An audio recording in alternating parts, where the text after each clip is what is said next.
እነ ጂያን በአጣብቂኝ ሁኔታ ውስጥ ሆነው ካያ የቀዶ ሕክምናውን እንዲያገኝና ድጋሚ አይኑ እንዲከፈት አይኑ እንዲበራ የቻሉትን ነገር በሙሉ እያደረጉ ናቸው ያሉት። አሁንም ቢሆን ፖሊስ እያሳደዳቸው ስላለ ጂያን በነጻነት አይንቀሳቀስም። ጂያን በሄደበት ሁሉ የሆነ የሚያውቀው ሰው የኤጀመል ተባባሪ ለወታደሮች ይጠቁሙበታል። እነሱም በፍጥነት ወደ ቦታው ይመጣሉ። ስለዚህ ጂያን በተጠንቀቅነው ሁሉንም ነገር እያረገ ያለው ሰዳከትን ብትሆን ከቁስሏ እያገገመች ነው። አሊያ በብዙ መንገድ ጂያንን እያገዘችው ነው። በተለይ ደግሞ ጂያን ቦታው እንዳይነጠቅበት በኤጀመል እንዳይወሰድበት የሚገርም መስዋዕትነት ትናንትና ከፍላለች። ናሬን ብትሆን ጭንቀት ውስጥ ናት ያለችው። ናሬ ሻይን ማታ አረጋግተው እሱ ደግሞ ጠዋት የለም። ምክንያቱም ሻይን ከሐማዳ አባት ጋር ተቀጣጥሮ ነበረ $200,000 ካመጣ ስለ ኤጀመል በጣም የሚገርም የማይታመን ሚስጥር እንደሚነግረው ቃል ገብቶለን ነበረ። አሁን ዘሪን ከደሚር ጋር ተጣልታለች። ነገር ግን ምንም አይነት አማራጭ የላትም። ያም ቢሆን የተረገዘው ልጅ ከካያ እንደሆነ ደሚር ተናግሯል። የተናገረው ለቪዳን እንዲሁም ለናሬ ነበር። ናሬ ቀደም ብላ ታውቃለች። ኤጀመል ይህን ነገር እስካሁን ድረስ አያውቅም። አሁን እነ ጂያን ሸሽተው የሆነ ቦታ ላይ ነው ያሉት። የሆነ ቦታ ተጠልለዋል። እዛ ደግሞ የሆኑበት ምክንያት ካያን አረጋግተው ከዛ በኋላ ለዶክተሩ ለቡራን ደውለውለት ነገሮችን አቀናሽተው የቀዶ ሕክምናው በስነስርዓት እንዲጠናቀቅ ነበረ። ጂያን ከካያ ጋር ሆኖ እያለ በድንገት ኤሮል መጣ። ኤሮል ኤጀመል የቀጠራቸውን ሰዎች አላገኘኋቸውም እንዳትለኝ ብቻ እኔ እውነቱ እንድትነግረኝ እፈልጋለሁ እያሉ ነበረ። ጂያን ያው እንደምታስበው ሁሉም ነገር እኮ ቀላል እኮ አይደለም። የኤጀመል ሰዎች በጣም ጠንቃቃ ናቸው ከምናስበው በላይ ብሎ እየነገረው ነበር። እንዴት ሊሆን ይችላል እያሉ ነበር። ምንም አይነት ፍንጭ የለም ይለዋል። በድንገት ጂያን ዞር ሲል አሊያን እያያን ነበረ። አሊያን ሲያት አሊያ እንዴት መጣችሁ እያላን ነበር። የአሊያ ሲገርመው ጭራሽ ሰዳከት መጣች። እማዬ እንዴት በዚህ ሁኔታ ውስጥ ሆነሽ ትመጫለሽ እያላን ነበረ። ሰዳከት ደግሞ ዞር በል ብላ ወደ ካያ እየጠጋች ነበር። ልጄ ትሏች እማዬ መጣሽ እያላን ነበር። ካያውንም ቢሆን አያይም። ስለኔ ያታስብ አንተ እንዴት ነህ ትሏለች። እኔ ደህና ነኝ እማዬ ደህና ነኝ እያላን ነበር። አሊያ ደግሞ ቆይ አይኑ ላይ ጠብታ ላርግለት ብላ አይኑ ውስጥ ጠብታ እያረገችለን ነበረ። ከዛም በኋላ ጂያን ወደ አሊያ ጠጋ ብሎ አሊያ ቀዶ ሕክምናውን በተመለከተ ምንድነው የምናረገው? ከእንግዲህ ቀዶ ሕክምናውን በተመለከተ ቶሎ ካላረገ ከባድ ነው የሚሆነው አላት። ጂያን እናረጋለን ምንም አታስብ፣ መጀመሪያ ግን ዶክተሩ ጋር መደወል አለብኝ፣ ካለበት ቦታ ይምጣ ብላ ደወለች። ሲደውል ዶክተሩ ታግቷል። የታገተው ደግሞ በኤጀመል ነው። አፈን ዝጋ እያሉ ነበር። ድንገት ሲደወልለት ስልኩ ሲጠራ አሊያ እየደወለች ነው። አፈን እንዳከፍት ብሎ ለአንደኛው ጋርድ ስልኩን ሰጠው። በላናግረው እያሉ ነበረ። ይህ ሰው ስልኩን አነሳም።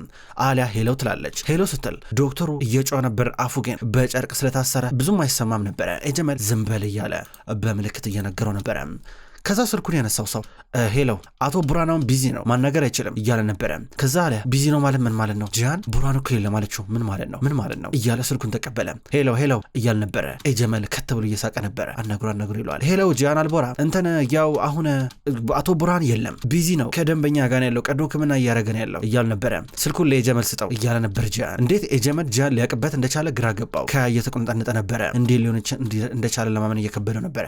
ስልኩን ለኤጀመል ስጠው እያልኩ እኮ ነው እያል ነበር። ኤጀመል ደግሞ ዝም በል እያል ነበር። ከዛ ልጁ ይኸውልህ ዶክተሯን ከኔ ጋር ነው ያለው፣ ነገር ግን ሌላ ኦፕሬሽን እየፈጸምን ያለው በጣም አዝናለሁ እያል ነበር።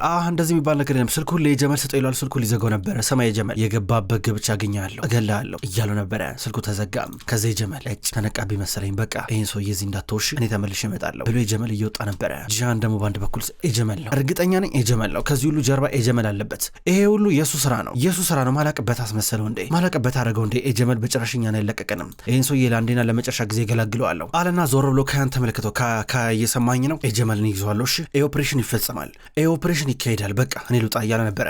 ጂያን የት ነው የምትሄደው? ጂያን ብቻህን አትሂድ እያለችው ነበረ። ጂያን ደግሞ ብቻዬን ነው የሚሄደው ብሎ ይንቀሳቀሳል። እነ ከድር ይከተሉታል። ከስሜቴ እየሆነ ነው አጠገባ ያለው ነገር እያመሰቃቀለ ነበረ። ተናደው እነ ኤሮልና ሰዳከት አይዞ ልጄ ተረጋጋ እያሉ ይዘውት እያረጋጉታል። አሁን ጂያን ቀጥ ብሎ ወደ እነ ኤጀመል ቤት መጣ። ተደብቆ እየተከታተለ ነበር፣ እየጠበቀ ነው ያለው ኤጀመል እስኪመጣ ድረስ። ኤጀመል እየመጣ ነው ያለው በመኪና። ከዛ ጂያን ለነ ከድርና ለነ ሙዛፈር ምልክት እየሰጣቸው ነበረ። ብዙ ታጣቂዎችን ጂያን ይዞ ነበር የመጣው። ኤጀመል ቀስ እያለ በመኪናው እየወጣ ከሾፌሩ ጋር። ከዛ ሾፌሩ ከመኪናው ወረደና በሩን እየከፈተለን ነበረ። እነ ጂያን በፍጥነት መጡ። በር ላይ የነበሩትን የኤጀመል ቤት ጠባቂዎች ተኩሶ እየመቷቸው ነበረ። ኤጀመል ተናገጠ። ቶሎ ብሎ እሱም ቢሆን መኪና ውስጥ እየገባ ነበረ። ተጣርፎ ከወጣበት መኪና ውስጥ ቢገባም ነገር ግን ጂያን መጣ። ናውጣ እያው ነበር። ኤጀመል ቶሎ ብሎ ሽጉጡን እያወጣ እሱም ቢሆን ሊተኩስ ነበር፣ ነገር ግን አልተሳካለትም። በጣም እየረፈደ ይመስላል። ከዛ ናውጣ እያለ ጂያን ኤጀመልን እየጎተተው ይዞት ይወጣል። ተኩስ ሲተኳኮሱ የሰሙት ናሬና ቪዳን ወደ ውጭ እየወጡ ነበር። በአጥር ላይ ሆኖ እያዩቸው ነበረ።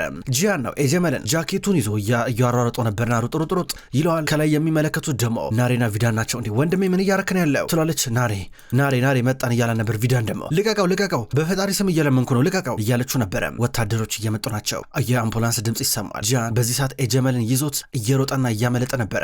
የጂያን ሰዎችና የጀመል ሰዎች ለተወሰነ ሰከንዶች ሲተኳኮሱ ነበረ። በመጨረሻም የጀመል ሰዎች እየሮጡ ሄዶ ከዛም በኋላ ወታደሮቹ ከመኪና ወጡ። እንደወጡ ምንድነው እዚህ ጋር ምንድነው ምን እየሆነ ነው ያለው ብሎ ይጠይቃሉ። ጂያን አልቦራን ያጠቃን ኮማንደር ጂያን አልቦራና ይህ ሰዎች ተኮሱብን፣ ኤጀመልን አግተው ወሰዱት ብለው እየተናገሩ ነበር። ፖሊሶቹ መልሰው መኪና ውስጥ ገቡና ይሄዳሉ። ምን እየሆነ ነው ያለው? ምንድነው? ቆይ ለምንድነው ጂያን ወንድምሽ እንደዚህ ኤጀመል የሚከታተለው? ደግሞ በሆኑ ምን ያርገው እያለች ነበር ቪዳን። በአንድ በኩል ጂያን ኤጀመልን አንጠልጥሎ በቀጥታ ናግባ እያለ መኪና ውስጥ እያስገባው ነበረ። መኪናውን ሲያስነሳ ምን ላርግ ጂያን እባክህ የወንድሜ ልጅ ለምሮ ማጥቶኝ እያል ነበር። አሁን ገና ነው የወንድም ልጅ እንደሆንኩት እዚህ ያለ አንተማ ከጠላት በላይ ነህ። ቡራን የት አለ? ዶክተር የት አለ ይለዋል። እኔ በምን አውቃለሁ ጂያን እባክህ እያል ነበረ። መኪናውን አስነሳ። ጂያን እያንቀሳቀሰ ነበረ። ኤጀመል መንገዱን በሙሉ እየለመነው ነበረ። ጂያን እባክህ ምንም አውቀው ነገር የለም እባክህ እያመመኝ ነው እያል ነበር። ዝም በል ቡራን የት አለ? እዚህ ነው መገለህ፣ እዚህ ነው መተኩሱ አንገት ላይ እያል ነበረ። እሺ እነግርሃለሁ ብሎት የሰፈሩን ስም ነገረው። ከዛ ወደዛ ቦታ እየሄዱ ናቸው። ብዙ አታውሬው ትዕግስቴን ይኸውልህ አትፈተተነኝ እገላለሁ እዚህ እያሉ ነበረ። በሌላ በኩል እና አሊያ አሁንም ቢሆን እዛው ቦታ ናቸው። እንዴት ነው ጂያንን ብቻውን የምትተዉት ብላ ሰዳከት እየጠየቀች ነበረ። ይህም ጂያን ኤጀመልን ይዞ ሲያመልጥ ብቻውን ነበረ።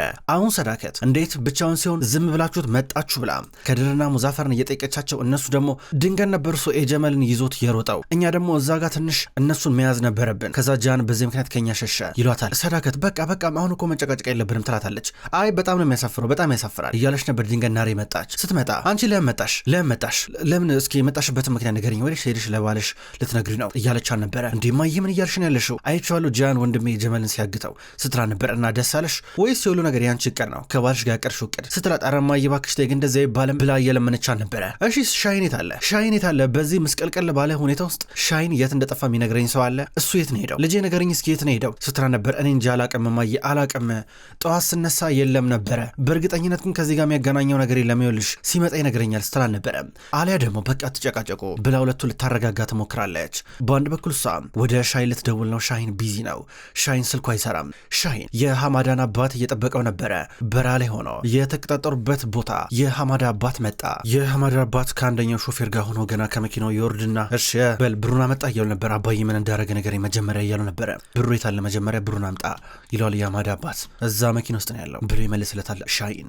ከዛ ሰውየው ዞር ብሎ ሾፌሩን ቼክ እንዲያደርግ ጠየቀው። ሾፌሩ ወዲያው ወደ ሻሂን መኪና ይጠጋና በሩን ከፍቶ ገንዘቡን አገኘ። ይዞ እየወጣ ነበረ። እስካሁን ድረስ ልክ ነው ብሎ ጭንቅላቱን እየነቀነቀ ነበረ። ጥሩ እሺ በል እነግርሃለሁ ይለዋል። አዎ ንገረኝ፣ ምንድን የሆነው ነገር? አባዬ ምንድን ያደርገዋል ይለዋል። ኤጀመል አባትህ የቦራን አልቦራ ገዳይ ነው እያሉ ነበረ። ሻሂን ደነገጠ።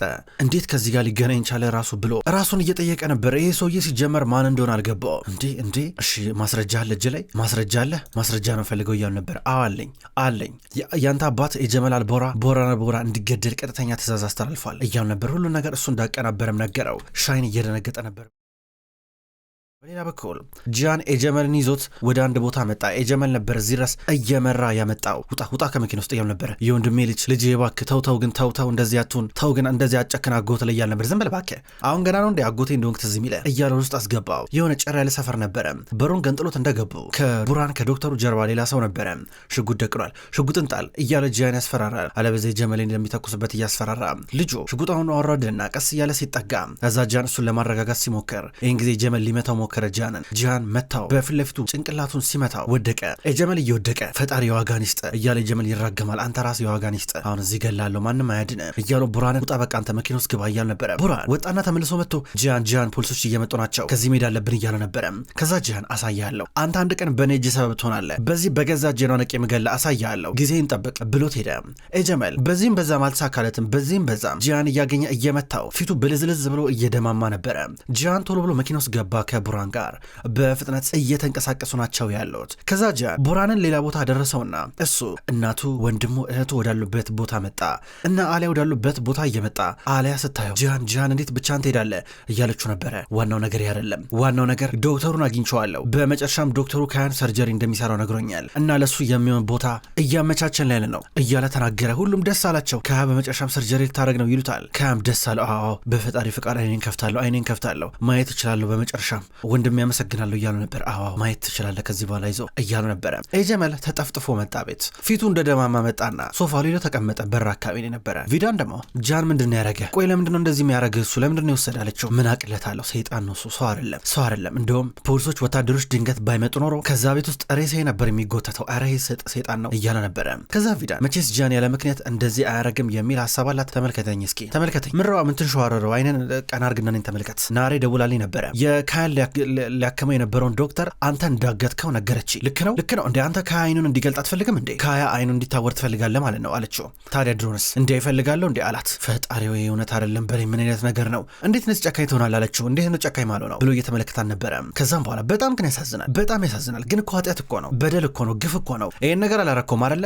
አላረኩትም በላይ እያለችው ነበረ። እሱ ደግሞ ይኸውልሽ አሁን በጥፊ ሳልሽ ዞር ከፊት ለፊቴ እያለ ነበር። ድንገሻ ይመጣ አላረገውም እማዬ አላረገውም። እሱ ምንም የሚያውቀው ነገር የለም አላረገውም። ኧረ እንዴ አያረገውም አባዬ እንዴት እንደዚህ ያደርጋል በጭራሽ ሲል ነበረ። የጀመል ተረጋጋ። ሻይን ምን ለማስረዳት እንደፈለገ ራሱ አልገባውም። አላረገውም እሱ አባዬ አላረከውም አይደለ እያለ ቀስ እያለ እየጠጋ ነበረ። አንተ ምን ታውቃለህ ነገሩ? አንተ ምንም እኮ ጥፋት እኮ የለብህም እኮ ሲለው ነበር። ልጄ ምንድን ነው የምትለው ይሏል የጀመል። አንተ ይህን ወጥመድ አላዘጋጀም። ይህን ወጥመድ አዘጋጅተህ እኔንም ወጥመድ ውስጥ አልከተትከኝም፣ እሳት ውስጥ አልከተትከኝም፣ እንዲታወር አላረክም አይደል እንዴ?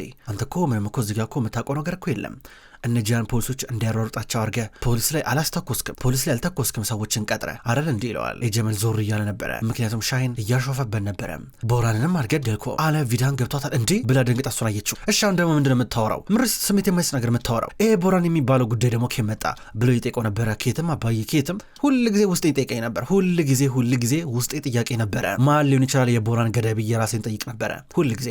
እኔ ግን ጅል አይደለሁ። አንተን አመንኩ። አልገደልኩትም ስትለኝ አንተን አመንኩ። ለምን? ምክንያቱም ሞኝ ስለሆንኩኝ ነው። ሁሌ እንዳመንኩ ነበረ። አንድም ቀን አንተን አልተጠራጠርኩም። በእርግጠኝነት ይሄ ክብር ጉዳይ ነው፣ የቤተሰብ ጉዳይ ነው ብዬ አንተን አልተጠራጠርኩም ነበረ። ነገር ግን ህይወቴን አበላሸው፣ ህይወቴን አጠፋው። ምን እንደሚሻለኝ አላቅም። ከመጀመሪያው ቀን ጀምሮ ታውቅ ነበረ አለው። ከዛ በኋላ ከየታወክ እያሉ ነበረ። ነገረኛ የአማድ አባት የዘሪን አጋች ነገረኝ። አግኝቼው ነበረ። እንደውም ልንገርህ የደም ገንዘብ ከፍዬን የመጣሁት ለዛ የሚያስፈልገውን ገንዘብ። አንተ ከመጀመሪያው ጀምሮ ሁሉን ነገር ታውቅ ነበረ እማዬ። አባዬ ከመጀመሪያው ቀን ጀምሮ ሁሉን ነገር ያውቅ ነበረ። ማን እንደገደለው ቦራን ያውቅ ነበረ እያሉ ነበረ። ኤጀመል ሸመጠጠ። ኤጀመል አላረኩትም እያለ ነበረ እንደተለመደው። ምንም ማቀለ ነገር የለም እያለ ውሸት ነው እያለ ሲከራከር፣ በአንድ በኩል ቪዳንም ብትሆን ኧረ አባትማ እንደዚህ ነገር አያረግም ይሄው አላረኩም እኮ እያለ እኮ ነው አሰማም እንደንተ እያለች ነበር። ከዛ በኋላ ሻሂን ይሄው የአማድ አባት የሰጠኝ ቪዲዮ ተመልከት ብሎ ቪዲዮን አሳየው። ቪዲዮ ላይ የሚታየው ከአመታቶች በፊት ነበረ። ኤጀመል እዛው እስር ቤት ውስጥ እያለ ለራሱ ለአማዳ $200,000 ገንዘብ አካውንት ውስጥ አሁኑኑ ይገባል። ከዛ የፓስፖርቱ ጉዳይ እንጨርስላለን፣ የቪዛም ጉዳይ ያበቃል። አንተ እዛ ሄደህ የመኪና አደጋ ነው የምትፈጥረው። ከዛ ከመኪና ውስጥ ቦራን መውጣት የለበትም፣ ቦራንን ትገለዋለህ ማለት ነው ብሎ እስር ቤት ውስጥ ነበረ ይህን ትእዛዝ እየሰጠ የነበረው። ይህን ጊዜ ኤጀመል ይህን ቪዲዮ ሳይ መንቀጥቀጥ አለበት፣ ተንቀጠቀጠ። ምክንያቱም ይሄ ማስረጃ ነው። ቪዳ ራሱ ደነገጠች። ኤጀመል ለካስ የቦራን ገዳይ ነው። ይኸው ምን ስል ነበረ ለሐማዳ እንኳን ህይወቱን ለማትረፍ ብሎ ይህን ቪዲዮ ቀርጾ አስቀምጦ ነበረ። አንተ ግን ገደልከው። ነገር ግን አባቱ ነበረ።